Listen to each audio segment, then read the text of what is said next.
നാളത്തെ ദിവസം സത്യഭാമയുടേതാ.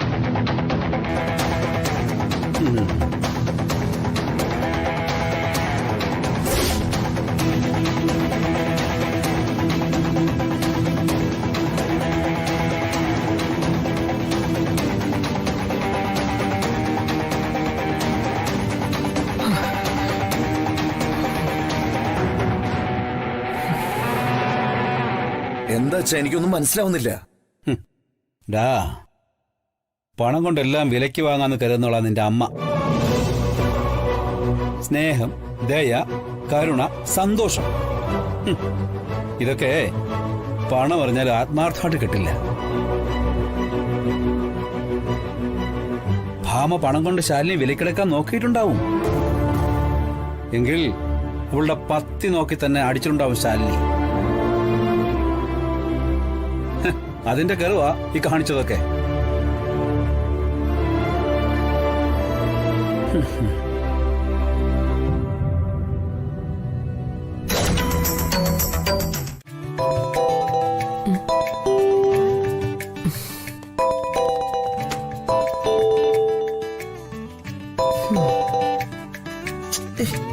ഇതെന്തെടുക്കാതെ എടുത്തൂടെ? ഇനിയിപ്പൊ ഇതെന്താ? എടുത്തില്ല എന്നുണ്ടെങ്കിലേ ഇനിയും വിളിച്ചോണ്ടിരിക്കും. എന്താ നോക്കാം. Hello hello. അല്ല, ഇയാളവിടെ എന്ത് ചെയ്യാ? ഞാനേ മുടി മുറിക്കാൻ വേണ്ടി ബാർബർ ഷോപ്പിൽ കയറിയതാ. ഒന്ന് മുട്ടയടിച്ചാലോ എന്നൊരാലോചന. മുടി മുറിക്കാനാ? എന്റെ പൊന്നു മാഷേ, ഇയാൾക്ക് അറിഞ്ഞൂടെ ഞാൻ കുത്തിയിരുന്ന് ഇവിടെ പഠിക്കുകയാണെന്ന്? അല്ല, എന്നാലും അല്ല, ഞാൻ ഇടയ്ക്ക് വിളിച്ചിട്ട് ഇങ്ങനെ സുഖവിവരങ്ങളൊക്കെ അന്വേഷിക്കണ്ടേ? എന്താണോ ഇപ്പൊ അറിയേണ്ടത്? അതെ, അവിടെ അവിടെ മഴയുണ്ടാ? ഇല്ലെങ്കി ഇയാള് പേയിക്കോ? മഴയുടെയും കാറ്റിന്റെയും കാര്യം മാഷ് കാലാവസ്ഥാ കേന്ദ്രത്തിൽ വിളിച്ച് ചോദിച്ചാ മതി. തൽക്കാലം എനിക്ക് പഠിക്കാനുണ്ട്. അത് പിന്നെ. അയ്യോ, കറണ്ട് പോയല്ലോ. അയ്യോ, കറണ്ട് പോയാ? പോയെങ്കി ഉണ്ടാക്കി തരാൻ പറ്റുമോ മാഷിനെ കൊണ്ട്? അത് വേണമെങ്കിൽ 1.5 ചക്ക് നോക്കാം. അതോ 2 ചക്ക് കറണ്ട് മതിയാ? അതെ, ഞാനേ ഇവിടെ നല്ല ടെൻഷനില്ല. എല്ലാം കൂടി ഫൈനലായിട്ടൊന്ന് പ്രിപ്പയർ ചെയ്യണമെന്നുണ്ടായിരുന്നു. കറണ്ട് ഇല്ലെങ്കിലേ മെഴുകുതിരി വെട്ടത്തിലിരുന്ന് കണ്ണ് കഴിക്കും. 2-3 ദിവസമായിട്ട് ഉറങ്ങാതെ പഠിക്കുന്നോണ്ടേ നല്ല ക്ഷീണവും ഉണ്ട്. വീണു പോവോന്നൊരു പേടി. അതിനിടയിലേ ഇമാതിരി തമാശ പറയല്ലേ. ഞാൻ വെറുതെ ഒരു തമാശ പറഞ്ഞല്ലേ. പോട്ടെ പോട്ടെ. ഞാൻ എങ്ങനെയെങ്കിലും വെളിച്ചം കിട്ടാൻ ഒരു വഴി അന്വേഷിച്ചോണ്ടിരിക്കുകയായിരുന്നു. ഇപ്പൊ കിട്ടി. അപ്പൊ ഞാൻ വെക്കാണേ. അയ്യോ, വെക്കല്ലേ. അല്ല, ഇയാളെ നാളെ എങ്ങനെ പരീക്ഷ എഴുതാൻ പോണേ? സാധാരണ മനുഷ്യരെ പോലെ പേനയെടുത്ത് നടന്നു പോവും. നടത്തും. അതല്ല, കൂടെ ആരെങ്കിലും വരുന്നുണ്ടോന്ന്. അവൾ ഒരു പരീക്ഷയിൽ തോറ്റു. പക്ഷെ ഇപ്പൊ വീണ്ടും പരീക്ഷ എഴുതിയാ അവള് ജയിക്കുമെന്ന് എനിക്ക് ഉറപ്പാ. അത്രയ്ക്ക് വാശിയിലും ആത്മാർത്ഥതയിലുമാ അവള് പഠിച്ചോണ്ടിരിക്കുന്നത്. മെയിൻ എക്സാം പാസ്സായ പിന്നെ ഇന്റർവ്യൂ എന്നൊരു കടമ്പ മാത്രമേ IAS എന്ന സ്വപ്നത്തിലേക്ക് അവളുടെ മുന്നിലുണ്ടാവൂ. അതുകൊണ്ട് അവള് നാളെ ആ പരീക്ഷ എഴുതാൻ പാടില്ല. അവളെങ്ങാനും ആ പരീക്ഷ പാസ്സായി കളക്ടറായി കഴിഞ്ഞാ പിന്നെ നമ്മളൊന്നും ജീവിച്ചിരുന്നിട്ട് കാര്യമില്ലെന്ന് ബാലേന്ദ്രന് നന്നായിട്ട് അറിയാലോ. മനസ്സിലായി സുസ്മിതേ, അവൾ എഴുതില്ല നാളത്തെ പരീക്ഷ. സുസ്മിത ധൈര്യമായിട്ട് ഫോൺ വെച്ചു. അവൾക്കുള്ള ക്വസ്റ്റ്യൻ പേപ്പർ ഇട്ട് കൊടുക്കുന്നതേ ഞാനാ, ഈ ബാലചന്ദ്രൻ.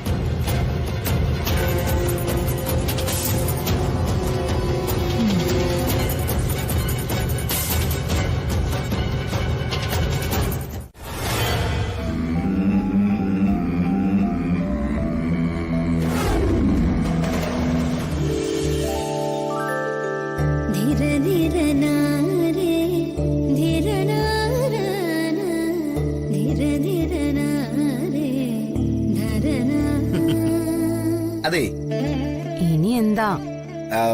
ഈ കളക്ടറിന്റെ മുകളിലാരാ? മന്ത്രി. അല്ല, എന്നാ പിന്നെ ഇയാൾക്ക് മന്ത്രിയാവാൻ പഠിച്ചാ പോരെ? മന്ത്രി ആവാനേ പ്രത്യേകിച്ച് പഠിക്കേണ്ട ആവശ്യമൊന്നുമില്ല. പിന്നെന്തിനാ ഇയാള് പഠിക്കണേ? എടോ, തന്നെ ഞാൻ മന്ത്രിയാക്കുമല്ലോ. ആ അതെ, ഇനി ഇവിടെ ഇരുന്ന് ഒരു അക്ഷരം സംസാരിച്ചാലേ ഈ പെൻസിൽ വെച്ച് കുത്തി കൊല്ലും ഞാൻ. വേണ്ട, പെൻസിൽ കൊണ്ട് കുത്തേറ്റിട്ടുള്ള മരണം ഒരു ധീരന് ചേർന്നതല്ല.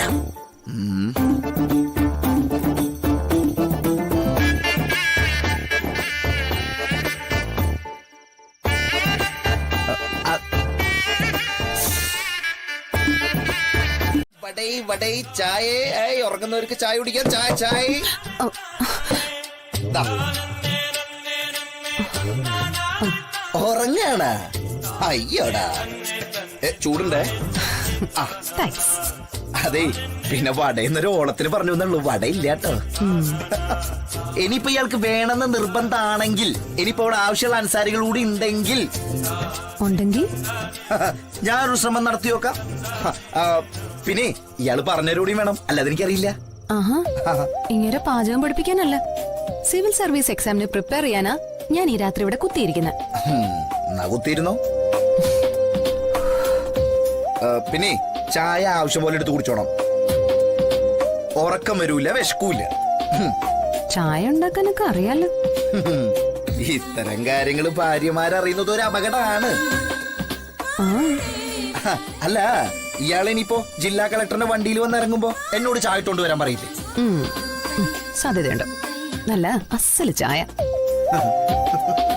Thank you. ഞാനേ ഇപ്പൊ വരെ. അതെ, എന്താ പരിപാടി? അതൊക്കെ വന്നിട്ട് പറയാം.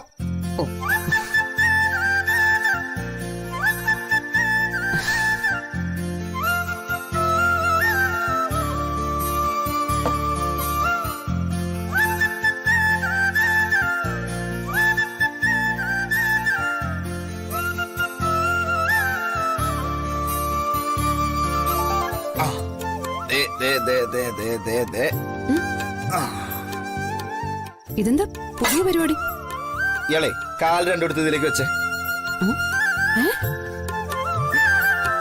വെക്കടോ.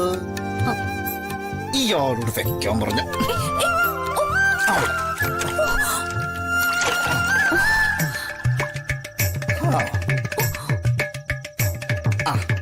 എടോ, കാൽ ഇതിലിങ്ങനെ തണുത്തോണ്ടിരുന്ന ഉറക്കം വരില്ല എന്നാ ശാസ്ത്രം. എന്നിട്ടേ വെള്ളത്തിൽ നിൽക്കുന്ന കൊക്ക് ഉറങ്ങുന്നുണ്ടല്ലോ. അത് ഒറ്റക്കാലായോണ്ടാ. രണ്ടു കാലം വെച്ചാലേ ഫലസിദ്ധി ഉണ്ടാവുള്ളൂ. ഓ, കൊള്ളാം. തർക്കിച്ച് തോൽപ്പിക്കാൻ പറ്റില്ല. അല്ല, ഈ ഉറക്കൊളിച്ചിരുന്ന് പഠിച്ചൊക്കെ ശീലമുണ്ട് അല്ലേ? ഉറക്കൊഴിച്ചിട്ടുണ്ട പട്ടി പഠിക്കും. പിന്നെന്തിനാ കാല് വെള്ളത്തിൽ വെച്ച് ഉറങ്ങാതിരിക്കുന്നത്? ക്രിക്കറ്റ് കളി കാണാൻ. മിക്കവാറും കളിയൊക്കെ രാത്രിയിലാണല്ലോ. പിന്നെ വേറൊരു പ്രയോഗമുണ്ട്. അതെന്താ? പച്ചീർക്കൽ. അതെന്തിനാ? അതിങ്ങനെ എടുത്തിട്ടെ അത് ഇവിടെ ഇവിടെ ഇങ്ങനെ കുത്തി വെച്ചാലേ കൺപോളടയില്ല. ഈ ഉണ്ടകളിലെ കുത്തി വെച്ചാൽ നല്ല രസമായിരിക്കും കാണാൻ. ഒന്ന് പോയ മാഷ, ഞാനിരുന്ന് പഠിക്കട്ടെ. പോ. ഓ, ആയിക്കോട്ടെ, നമ്മളൊരു ശല്യം. ഇത്രയും വലിയ പരീക്ഷ എഴുതാൻ പോകുമ്പോ അമ്പലത്തിലൊന്നും പോവേണ്ടതായിരുന്നു. സാരമില്ല, കഴിഞ്ഞിട്ട് വരുമ്പോഴായാലും ഒന്ന് കേറി തൊഴുതാ മതി. എന്റെ കുടുംബത്തിന് വേണ്ടിയാ നീ ഇതെല്ലാം ചെയ്തേന്നാണോ പറയുന്നത്? എങ്കിൽ നീ നാളെ വൈകിട്ട് സീതാ മൗണ്ടിലെ കാളി ക്ഷേത്രത്തിലേക്ക് വാ. അവിടെ വെച്ച് വിശ്വസിക്കാം ഞാൻ നിന്നെ. ഈ സീതാ മൗണ്ടിലെ കാളി ക്ഷേത്രത്തെ പറ്റി കേട്ടിട്ടുണ്ടോ അമ്മ?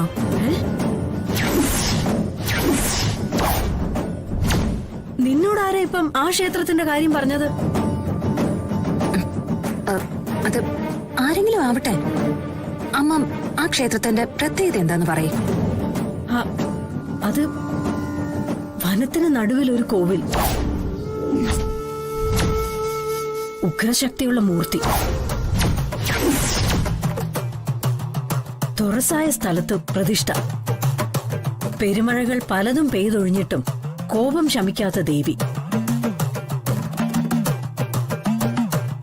രാജാക്കന്മാരുടെ കാലത്ത് തിളച്ച എണ്ണയിൽ കൈമുക്കി സത്യം തെളിയിക്കുന്നത് പോലെ ഈ ക്ഷേത്രത്തിൽ ഒരു ആചാരം ഉണ്ടായിരുന്നു.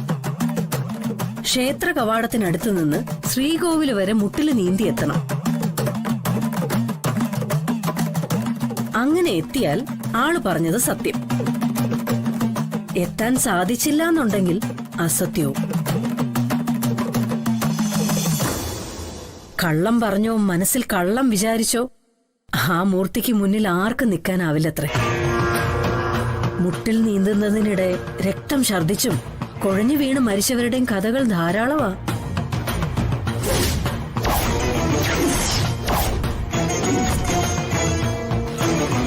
അങ്ങനെയുള്ള പരാതികൾ കുറെ ആയപ്പോ സർക്കാർ തന്നെ ഇടപെട്ട് ആ ആചാരം നിർത്തിവെച്ചു. ഇപ്പോ കാട് കയറി കിടക്കുക ആ ക്ഷേത്രം. എങ്കിലും ജോലി ഇല്ലാതായ അവിടുത്തെ പൂജാരി നിത്യപൂജ നടത്തുന്നുണ്ട്. അല്ലെങ്കിൽ ദേവീ കോപം കൊണ്ട് നാട് നശിക്കുമത്രേ. ആവശ്യക്കാർക്ക് അയാളെ രഹസ്യമായിട്ട് സത്യപരീക്ഷണങ്ങൾ നടത്തി കൊടുക്കുന്നുണ്ട്. മോളെ, നീ ഇപ്പൊ എന്താ ആ ക്ഷേത്രത്തിന്റെ കാര്യം ചോദിച്ചത്? സത്യമ്മയുടെ കാര്യം അമ്മയോട് പറഞ്ഞാൽ ശരിയാവില്ല. അമ്മ അങ്ങോട്ട് പോകാൻ സമ്മതിക്കില്ല. എന്റെ കൂട്ടുകാരില്ലേ അമ്മ നന്ദ, അവളുടെ വീട്ടിൽ എന്തോ പ്രശ്നം. അപ്പം ആ ഒരു പ്രശ്ന പരിഹാരത്തിന് പറഞ്ഞു കൊടുത്തതാ ഈ അമ്പലത്തിന്റെ കാര്യം. തീക്കൊള്ളി കൊണ്ട് കളിക്കുന്നത് പോലെയാ ആ അമ്പലമായിട്ടുള്ള കാര്യം. പഠിച്ചതൊക്കെ ഓർമ്മ നിൽക്കുന്നുണ്ടമ്മേ. ദാ, ഇതങ്ങ് കഴിച്ചേ. ദേ, എനിക്കിപ്പൊ കഴിക്കാനൊന്നും തോന്നില്ലമ്മേ. എടി വിശപ്പില്ലാത്ത പോലെ. അങ്ങനെ പറഞ്ഞാൽ എങ്ങനെയാ? അവിടെ നിക്കവിടെ. ഇന്നലെ രാത്രി കൂടി ഒന്നും കഴിച്ചിട്ടില്ല. വിശന്നിരുന്ന് എങ്ങനെ പരീക്ഷ എഴുതും മോളെ? വിശപ്പല്ലമ്മേ, പരീക്ഷ പ്രധാനം. ഒക്കെ ഓർമ്മ നിക്കണമെങ്കിലേ ശരീരത്തിന് ആവത് വേണം. ഇറങ്ങും സമയമായമ്മേ. അതിന് വിഷ്ണുവേട്ടൻ വരാതെ കുഞ്ഞേച്ചി എങ്ങനെ പോവാനാ? ഇത് എവിടെ പോയി കിടക്കുവാണോ എന്തോ. ദേ, നീ എന്തിനീ വെപ്രാളം കാണിക്കുന്നേ? നിന്നെ സമയത്ത് അവിടെ എത്തിച്ചോളും വിഷ്ണുമോൻ.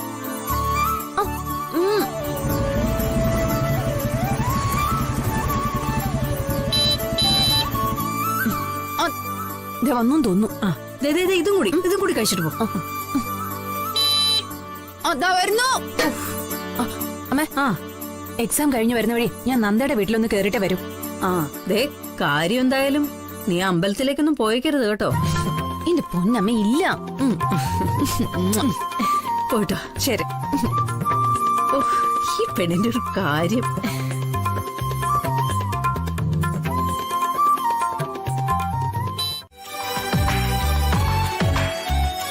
ആര് പറഞ്ഞേ? ഇതെന്നെ എത്ര പ്രാവശ്യം വഴി കടത്തിയിട്ടെന്നറിയോ? പന്ന വണ്ടി. എന്നിട്ടാണോ ഇയാൾ ഇത് എടുത്തോണ്ട് എന്നെ കൂട്ടിക്കൊണ്ടു പോവാൻ വന്നേ? പന്ന വണ്ടി എന്ന് പറഞ്ഞില്ലേ? ഇയാൾക്ക് മേച്ചാവണ്ടേ? ഇയാൾ കളിക്കാൻ നിൽക്കാതെ അങ്ങോട്ട് വാ, നമുക്ക് പരീക്ഷ എഴുതണ്ടേ?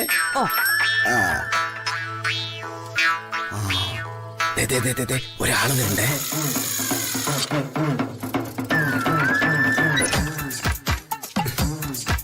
ചേട്ടാ, ചേട്ടാ, ഈ വണ്ടി ഒന്ന് നിർത്താവോ? എന്താ? അതെ, ഒരു ഹെൽപ്പ് ചെയ്യോ? എന്താ വേണ്ടത്? ഈ നിൽക്കുന്ന ആളെ മനസ്സിലായോ? ഇല്ലല്ലോ. അയ്യേ, ചേട്ടൻ ഈ പത്രം ടി ഒന്നും കാണാറില്ലല്ലേ? ഈ നിൽക്കുന്നതേ ജില്ലാ കളക്ടറാ, ജില്ലാ കളക്ടർ. ഈ ചെറിയ കൊച്ചോ? അയ്യേ, വലിപ്പത്തിലൊന്നും ഒരു കാര്യമില്ല ചേട്ടാ, തലയിലെ കാര്യം. കണ്ടില്ലേ, മുടിഞ്ഞ തലയാണ്. അതൊരു പക്ഷേ ശരിയായിരിക്കും. അത് ചേട്ടാ, നമ്മുടെ കളക്ടറമ്മ വരുന്ന വഴിക്ക് നമ്മുടെ പൈലറ്റ് വണ്ടി കേടായി. കണ്ടില്ലേ, പഞ്ചറായി. അതെ ചേട്ടാ, ചേട്ടന്റെ സൈക്കിളും തന്നിരുന്നെങ്കിലേ. അയ്യോ, അതെന്തിനാ? പെട്ടെന്ന് ഞങ്ങൾക്ക് കളക്ടറിൽ എത്തണം ചേട്ടാ, ഒരുപാട് കാര്യങ്ങളുള്ളതല്ലേ. അതിന് ഈ സൈക്കിൾ മതിയോ? തൽക്കാലത്ത് വെച്ച് അഡ്ജസ്റ്റ് ചെയ്യാന്നേ. അല്ല, അതിപ്പോ ഞാൻ. എന്റെ പൊന്ന് ചേട്ടാ, ചേട്ടൻ അത്ര വിശ്വാസമല്ലാതെ തരണ്ട. പണമായിട്ട് ഈ ബൈക്ക് വെച്ചോ. പിന്നെ അതെ, എനിക്കൊരു കാര്യം പറയാനുണ്ടായിരുന്നു. ധൈര്യമായിട്ട് പറയട്ടാ. എന്താ? എന്റെ ഒരു 3.5 സെന്റ് ഭൂമി ജപ്തിയായിട്ട് കിടക്കുക. അതൊന്ന് ഒഴിവാക്കി കിട്ടിയിരുന്നെങ്കിൽ.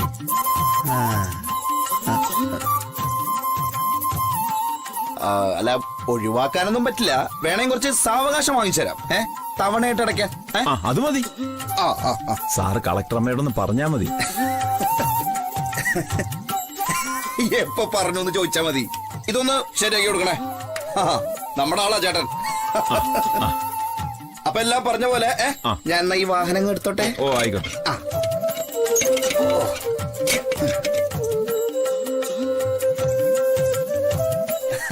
എന്നാ കളക്ടർമാ ഒന്ന് കേറിയാട്ടെ. വരൂ.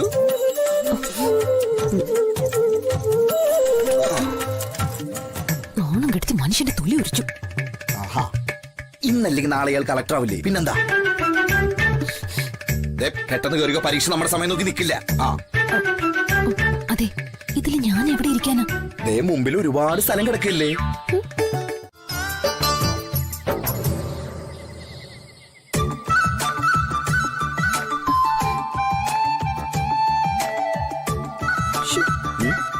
ഇതിപ്പോ എങ്ങനെയാ?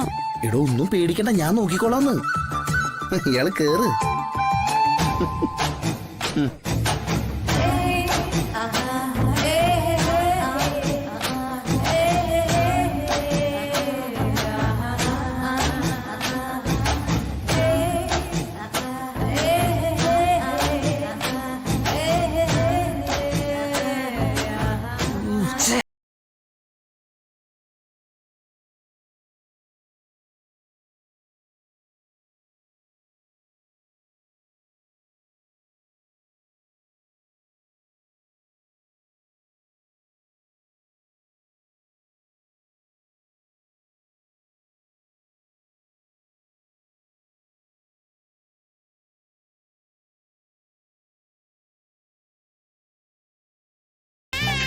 നീയൊക്കെ ഹോസ്പിറ്റലിൽ പോ.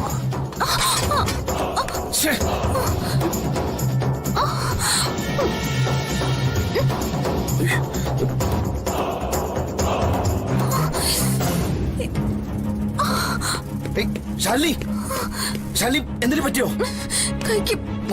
കൈക്ക് നല്ല വേദനയുണ്ട്. എടോ നമുക്ക് ഹോസ്പിറ്റലിൽ പോവാം. വന്നേ.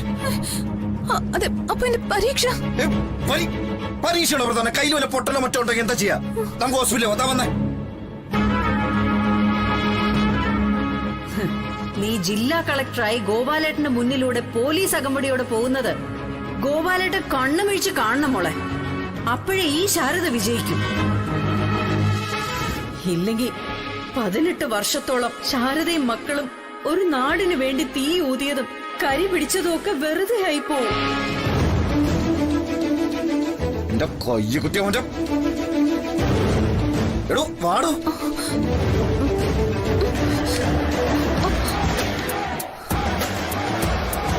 പരീക്ഷ തന്നെയാ പ്രധാനം, കൈയല്ല. എന്റെ ജീവിത ലക്ഷ്യം തന്നെ സിവിൽ സർവീസാ. എടോ എന്നാൽ ഈ കയ്യ വെച്ചിട്ട് ഇയാളിപ്പോ എന്തൊക്കെ പറഞ്ഞാലും ഈ തീരുമാനത്തിൽ ഒരു മാറ്റമില്ല. ശാലിനി ഇന്നത്തെ പരീക്ഷ എഴുതും.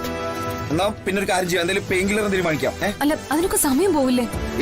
ഇല്ല, ഇവിടെ അടുത്ത് ഇവിടെ എവിടെയെങ്കിലും മെഡിക്കൽ ഷോപ്പ് ഉണ്ടാവും. ഞാൻ പെട്ടെന്ന് പോയിട്ട് വരാം. അല്ല, എടോ പ്ലീസ് ഇതെങ്കിലും സമ്മതിക്ക് ശാലിനി.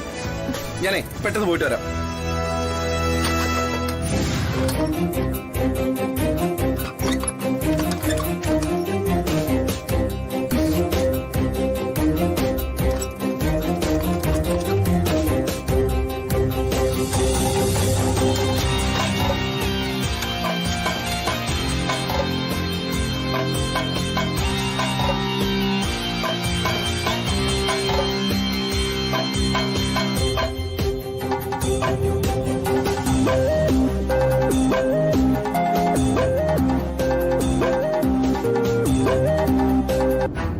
ഇനി ഹോസ്പിറ്റലും സ്കാനിങ്ങും എക്സ്റേ ഒക്കെ ആയിട്ട് അങ്ങ് പൊക്കോളും. നിന്റെ IS ഇത്തവണയും പാളിശാലിനി. നമ്മളെ റോള് കഴിഞ്ഞു. നമ്മളൊന്നും അറിഞ്ഞില്ലേ.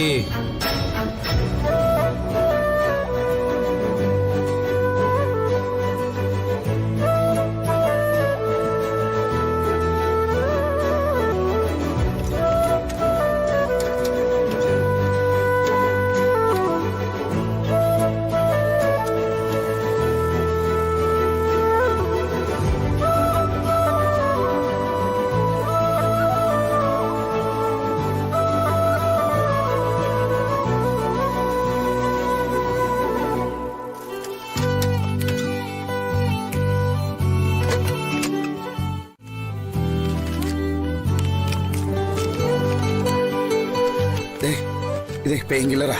ഇന്ന് രാത്രിയും നാളെ രാവിലെ കൂടി കഴിക്കണം എന്ന് പറഞ്ഞു. പിന്നെയും വേദന ഉണ്ടെങ്കിലേ എക്സ്റേ എടുക്കണം.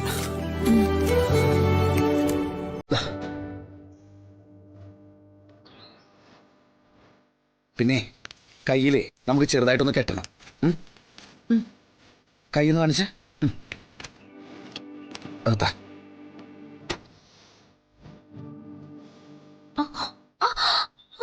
സോറി, മെല്ലെ മെല്ലെ.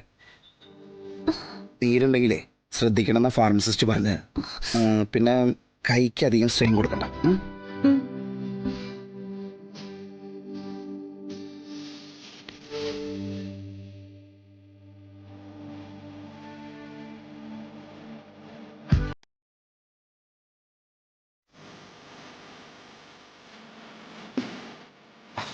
ഇപ്പൊ കുറയും, ഇപ്പൊ വേന കുറേ. ഓ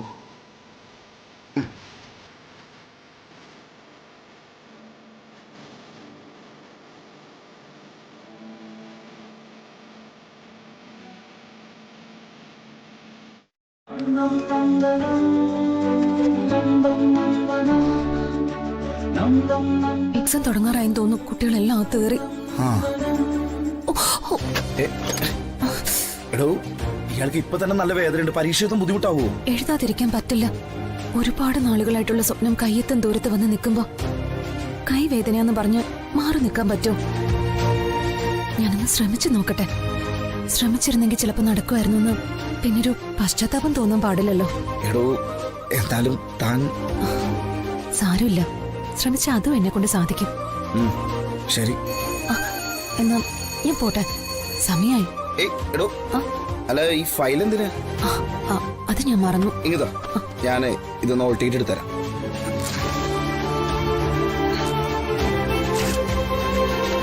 ഇതല്ലേ?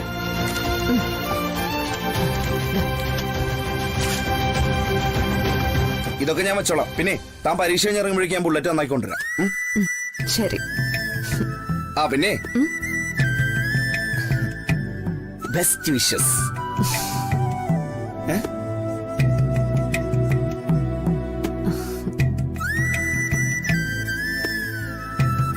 ഈ പരീക്ഷ ഇയാള് ജയിക്കും ശാലിനി. വൈസ് ചാൻസലറിന്റെ തെരഞ്ഞെടുപ്പിനെ കുറിച്ചൊന്നും എനിക്ക് നിന്നോട് സംസാരിക്കാനില്ല. ഈ ഒരു കാര്യം മാത്രം നോക്ക. വൈകുന്നേരം കാളിക്ഷേത്രം സത്യപരീക്ഷ. നീ അത് മറക്കണ്ട.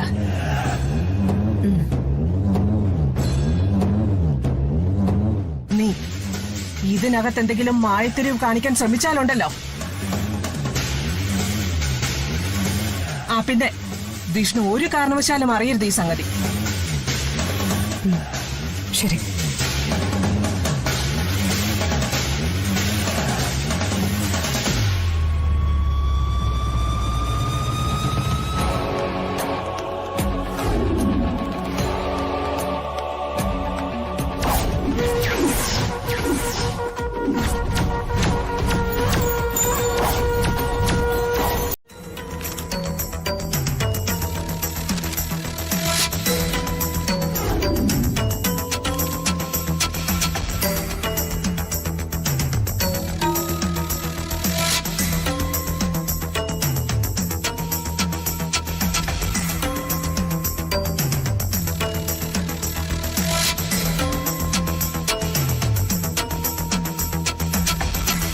അമ്മ ആരെയായി നോക്കുന്നേ? അല്ല, പരീക്ഷ എഴുതാൻ പോയോളൂ ഇതുവരെ കണ്ടില്ലല്ലോടി. കുഞ്ഞേച്ചി ഇങ്ങ് വന്നോളൂ അമ്മേ. വിഷ്ണുവേട്ടന്റെ കൂടെ അല്ലേ പോയത്, പിന്നെ എന്തിനാ പേടിക്കുന്നേ?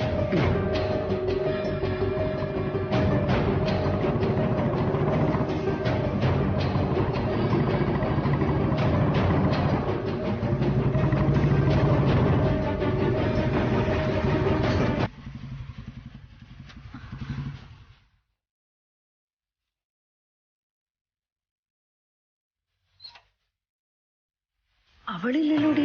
ഈരാണല്ലോ. ശാലിനി എവിടെ മോനെ? അല്ല, അവളിങ്ങോട്ട് വന്നില്ലേ? ഇല്ല, മോന്റെ ഒപ്പം അല്ലേ ഇവിടുന്ന് പോയത്? അല്ല, ചിലപ്പോ കുഞ്ഞേച്ചി നന്ദയുടെ വീട്ടിൽ പോയിട്ടുണ്ടാവുമേ. നന്ദയോ? അതാരാ? അതവളുടെ കൂട്ടുകാരിയാ. ആ ആ കുട്ടിക്ക് എന്തോ പ്രശ്നമുണ്ട്.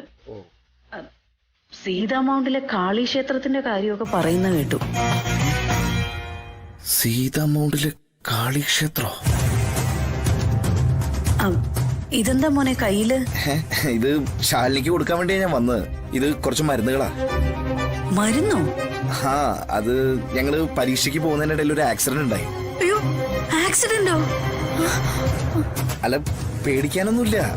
ഒരു ചെറിയ പരിക്കുള്ളൂ കയ്യില്. ഈ മരുന്നുകൊണ്ട് ഭേദമായിക്കോളും. ശാരദാമ്മ ഒന്നും സംഭവിച്ചിട്ടില്ല. ഇത് കൊടുത്താൽ മതി, പേടിക്കാനൊന്നുമില്ല. എന്നാലേ ഞാൻ പോയിട്ട് വരാം. മോളെ ശരി.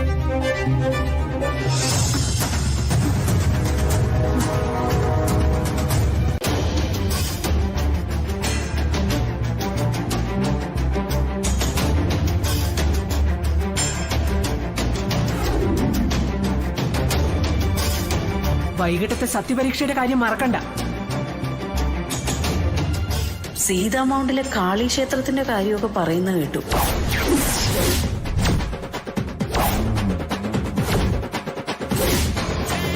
സീതാ മൗണ്ടിലെ കാളിക്ഷേത്രം, അതിന്റെ കാര്യമല്ലേ അമ്മ വിളിച്ചപ്പോ ശാലിനിയോട് പറഞ്ഞത്?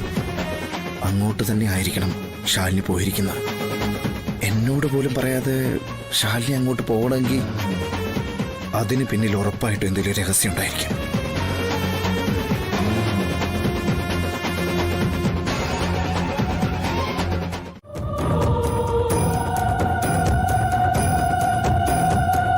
ആന്റി, എന്താ മോളെ? ആന്റി ഇത് എവിടേക്കാ? ഒന്ന് പുറത്തു പോണം മോളെ. നമ്മുടെയൊക്കെ ജീവിതത്തിലെ പ്രധാനപ്പെട്ട ഒരു ദിവസം ഇന്ന്. എന്താ ആന്റി? ഈ വീടിനെ ഒരു ധൂമകേതു ബാധിച്ചിട്ടുണ്ടെന്ന് പറഞ്ഞില്ലേ? അതിനെ ആവാഹിച്ച് ഒഴിപ്പിച്ചു വിടുന്ന ദിവസം ഇന്ന്.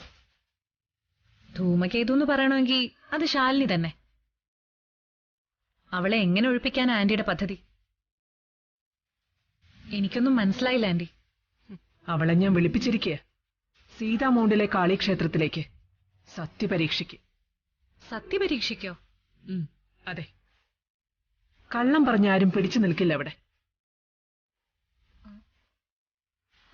ആന്റി, ആന്റി അവളെ കൊണ്ട് എന്ത് സത്യം ചെയ്യിപ്പിക്കാൻ പോന്നെ? എനിക്കിതിലെ സത്യം അറിയണം, അത്രേ ഉള്ളൂ. പരപുരുഷന്മാരാരുമായി അവള് ബന്ധപ്പെട്ടിട്ടില്ല എന്നാണ് സത്യം ചെയ്യുന്നതെങ്കിൽ സത്യപരീക്ഷയിൽ അവള് വിജയിക്കും. അതേസമയം ഗർഭം ഇല്ലാന്ന് സത്യം ചെയ്യാൻ പറഞ്ഞാ അവള് പെടും, പ്രീതിയാകും പ്രതി. നീ എന്താ ആലോചിക്കുന്നേ? ഗർഭിണിയാണോ അല്ലയോ എന്ന് അവളെ കൊണ്ട് സത്യം ചെയ്യിപ്പിച്ചാ മതി ആന്റി. അത് നമുക്ക് ആലോചിക്കാം. എന്നാ ഞാൻ പെട്ടെന്ന് പോയി റെഡിയായിട്ട് വരാം. നീ വരുന്നുണ്ടോ കൂടെ? ഞാനില്ലാതെ എങ്ങനെയാ ആന്റി ശരിയാവാ? ഇതിന്റെ റിസൾട്ട് എനിക്കും കൂടി അറിയണ്ടേ? എന്നാ നീ പോയി ഡ്രസ്സ് മാറി വാ.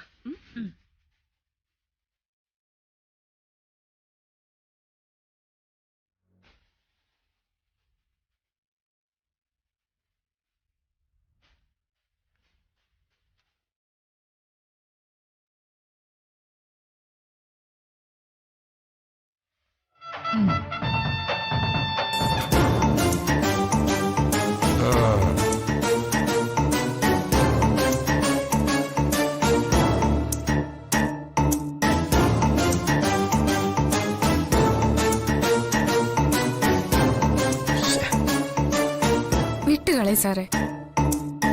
എടോ, അമ്മയാണെന്ന് പറഞ്ഞിട്ട് കാര്യമൊന്നുമില്ല. തെമ്മടുത്തരല്ലേ കാണിക്കുന്നത്? നമ്മുടെ മാരേജ് റിസപ്ഷൻ ആണോ അതോ ഇവരുടെ ദീപാരാധന തൊഴിലാണോ പ്രധാനം?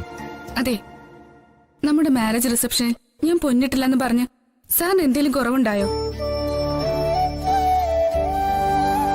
എനിക്ക് ഏറ്റവും വിലപ്പെട്ട സ്വത്ത് കൈ പിടിച്ചെന്റെ കൂടെ തന്നെ ഉണ്ടായിരുന്നു. നമുക്കിടയിലുള്ള സ്നേഹത്തിന് ഒരു പണത്തൂക്കം കുറവുണ്ടായതായി സാറിന് തോന്നുന്നുണ്ടോ? അതെ, അമ്മാവനും അമ്പലത്തിൽ പോയി. ഇങ്ങനെ കുറച്ച് നിമിഷങ്ങളിൽ നമുക്ക് കിട്ടൂ പ്രേമിക്കാൻ. തർക്കിച്ച് സമയം കളയണ്ട. ദാ ചായ കുടിക്ക്.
ആണെന്ന് തോന്നുന്നു.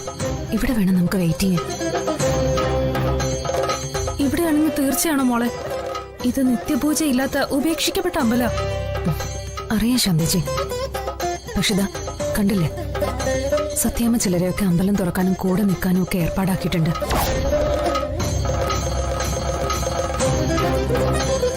ഇവിടെ വേണം ശാലിനി അഗ്നി പരീക്ഷ നടത്തി വിജയിക്കാൻ. എനിക്കാകെ ഭയമാവുന്നു. ഇതൊക്കെ കുഴപ്പമാവുന്ന തോന്നുന്നേ. ഒരു കുഴപ്പമുണ്ടാവില്ല ശാന്തേച്ചി. ദേ,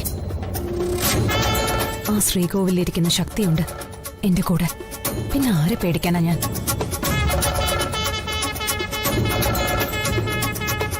ആ പിന്നെ ഒരു കാര്യം, ഇവിടെ എന്ത് നടന്നാലും അത് പുറത്താരും അറിയരുത്.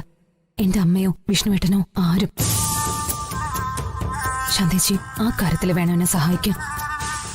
ഏറ്റുമോളെ, ഞാനായിട്ട് ആരോടും പറയില്ല. വിശ്വസിക്കാം.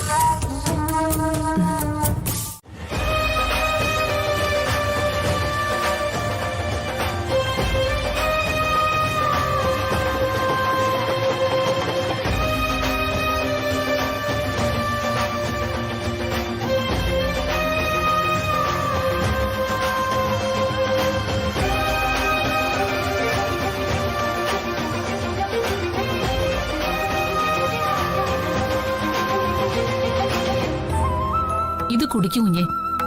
എത്ര നേരം എന്തെങ്കിലും കഴിച്ചിട്ട്? വാങ്ങിക്കുമോളെ. ദാ, നീ ഒന്ന് സമാധാനിക്കുമോളെ. ഇങ്ങനെ മനസ്സൊരുക്കാതെ. കാളിക്ഷേത്രത്തിൽ എന്താ നടക്കുന്നതെന്നറിയാതെ ഇങ്ങനെ സമാധാനിക്കു വച്ച. അശുഭമായതൊന്നും സംഭവിക്കില്ല.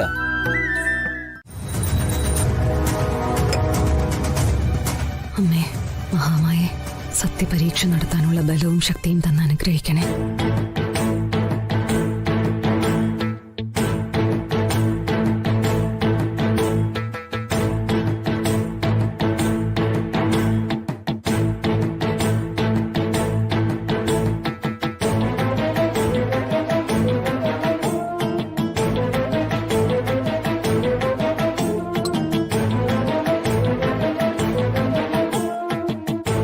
എന്നാ പിന്നെ ചടങ്ങുകൾ തുടങ്ങാം. കുട്ടി കാൽമുട്ടുകളിൽ നടന്ന് 7 വട്ടം ശ്രീകോവിലിനെ പ്രദക്ഷിണം ചെയ്യണം.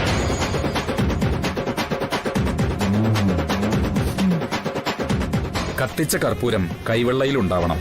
അതണയാതെ വേണം പ്രദക്ഷിണം പൂർത്തിയാക്കാൻ. 7 വട്ടം പൂർത്തിയാക്കുന്നതിനിടയ്ക്ക് വിശ്രമം ഉണ്ടാവില്ല. പ്രദക്ഷിണം പൂർത്തിയാക്കി ദേവിയെ സാഷ്ടാംഗം നമസ്കരിച്ചെഴുന്നേറ്റാൽ കുട്ടി സത്യപരീക്ഷയിൽ വിജയിച്ചു.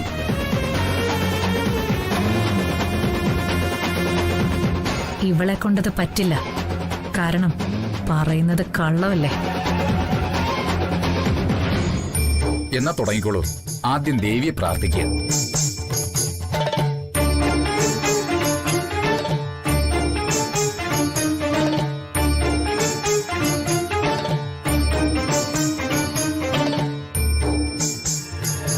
കള്ളം പറഞ്ഞ നീ ഈ നടയിൽ രക്തം ഛർദിച്ച് പിടഞ്ഞു വീണ് ചാവുന്നത് എനിക്ക് കാണണോടി.